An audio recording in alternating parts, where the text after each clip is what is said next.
Hi, so this is my response for PE 556, the facility operations.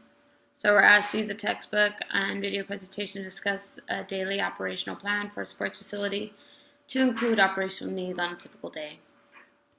Um, I worked at Cal State Channel Islands for 5 years. I was in the campus recreation department, so that included us walking around the gym, making sure everything was clean. I also ran the basketball league and set up the shifts for the referees or people who are officiating the games.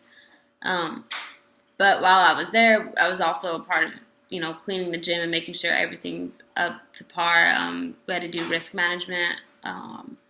It was a lot of stuff that I actually learned, and a lot of the stuff that was highlighted in chapter 8 was what our manager made us do, and it was just the basics of running a gym, which now I'm like, okay, well, he didn't know what he was doing. But in our video, or in the media presentation that we had to watch, there's a few daily operational areas that was highlighted, such as administration, booking and event scheduling, event management, sales and marketing, box office, security, human resources, operations, and other areas such as food, beverage, merchandise, which was oftentimes subcontracted. So it wasn't necessarily the gym doing it; it was someone else coming in. So I thought those were all interesting, and then a lot what was highlighted, like I said, a lot what was highlighted was what our manager made us do, and specifically it was the weight rooms that really seemed overwhelming and kind of like, I don't know what the word is, but at the time I was thinking, do we really need to be doing all this? And as I'm reading this, I'm like, yeah, we actually did. But for every time there's a new shift, we would have to have people walk around and clean the gym.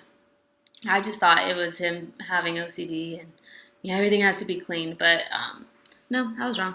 It's what we should be doing.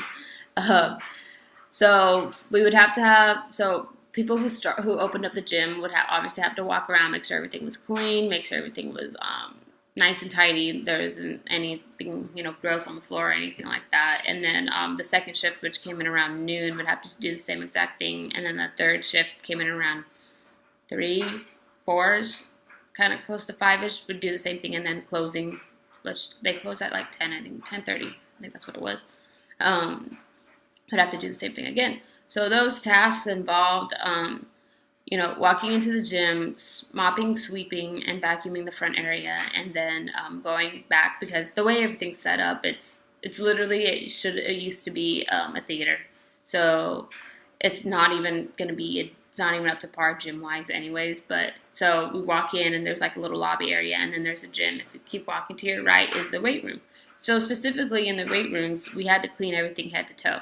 So we had to wipe down all the machines for each and every shift. We had to wipe down all the machines, vacuum, wipe down the glass, wipe down the mirrors, making sure the doors were open. We had to do nice ventilation of the air because we didn't have air conditioning. We had a switch that sucked out the hot air, but that was about it. So when the book had highlighted in chapter 8 about the manager should change heating, ventilation, and air conditioning unit filters fairly often, that didn't apply to us because we didn't even have it.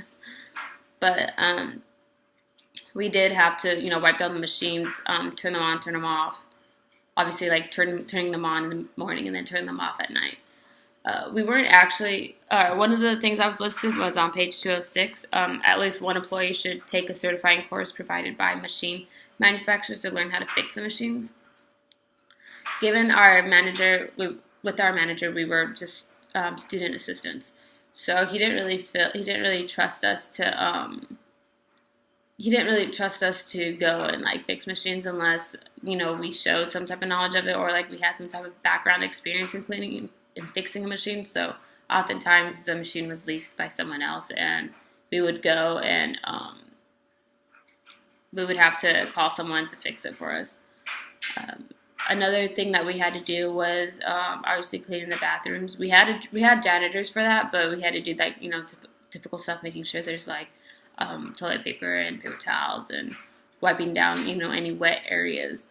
What was super important in Chapter 8, which I thought was the MRSA, making sure that none of that had happened.